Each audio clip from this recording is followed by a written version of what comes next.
Un appui financier de 1,2 million de dollars a été alloué à la Côte d'Ivoire pour renforcer la digitalisation du secteur rizicole ivoirien.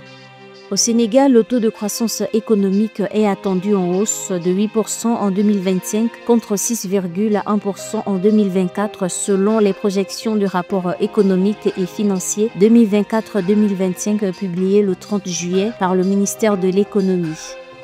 En 2024, Banque El Maghrib a réalisé un bénéfice net de 6,459 milliards de dirhams, en hausse de 27% par rapport à 2023, 5,105 milliards de dirhams.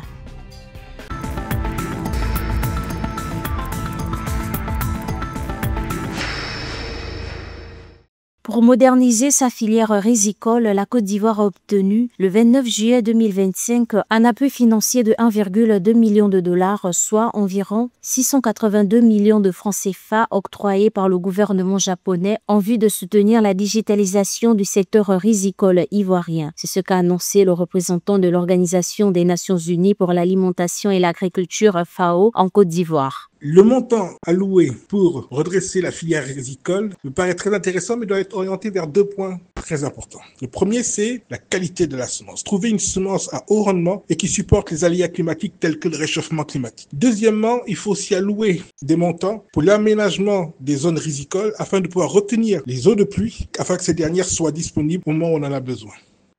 Le riz, largement apprécié en Côte d'Ivoire, sa consommation en moyenne par habitant s'élève à 84 kg par an, soit une augmentation de 20% au cours des 10 dernières années. Toutefois, la production locale continue de faire défaut. Estimée à 1,55 million de tonnes en 2024, elle est loin des besoins réels qui, selon l'USDA et la FAO, se situeraient entre 2,5 et 2,8 millions de tonnes. En effet, la Côte d'Ivoire était un pays autosuffisant en riz, mais le gouvernement, au début des indépendances, a fait le choix de mettre en avant le développement des produits rentiers pour développer son économie. De ce fait, le cacao et le café ont surplanté le riz et il faudrait qu'on revienne à une situation antérieure parce qu'aujourd'hui, la Côte d'Ivoire a un gros avantage, c'est que il y a de l'eau. L'eau est disponible et donc il suffirait juste de remettre en place ce qui existait par le passé pour retrouver une autosuffisance alimentaire en riz. La Côte d'Ivoire reste le deuxième importateur de riz en Afrique de l'Ouest après le Nigeria avec 1,6 million de tonnes importées en 2023 pour plus de 722 millions de dollars, environ 433,2 milliards de francs CFA. Face à cette situation, le gouvernement vise une autosuffisance en riz en 2026 et mise sur des investissements ciblés pour augmenter la production de 55% d'ici là.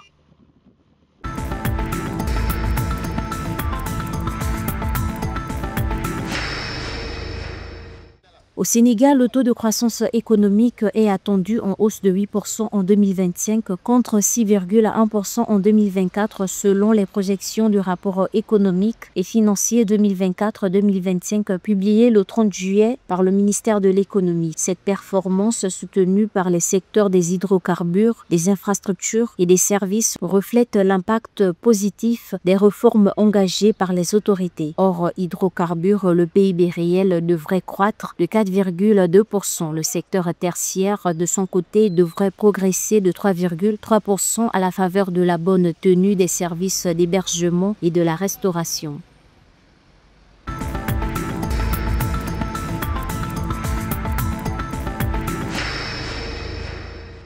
En 2024, Banque El Maghrib a réalisé un bénéfice net de 6,459 milliards de dirhams, en hausse de 27% par rapport à 2023. Cette progression est principalement due à une amélioration des résultats de la gestion des réserves de change et une meilleure performance de la politique monétaire. Un résultat non récurrent positif, plus 549,8 millions de dirhams. Cependant, ces gains ont été partiellement compensés par une hausse des charges d'exploitation générale à 2,541 milliards de dirhams et une augmentation de l'impôt sur le résultat à 4,510 milliards de dirhams.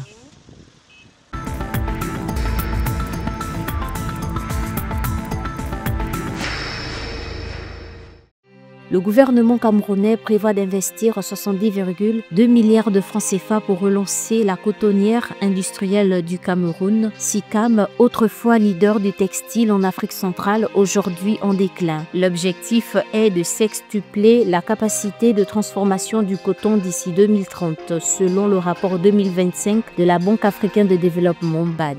Aujourd'hui, la SICAM ne détient plus que 5% du marché local contre 80% auparavant, principalement en raison de la concurrence des produits importés, notamment chinois et ouest-africains, et de la friperie.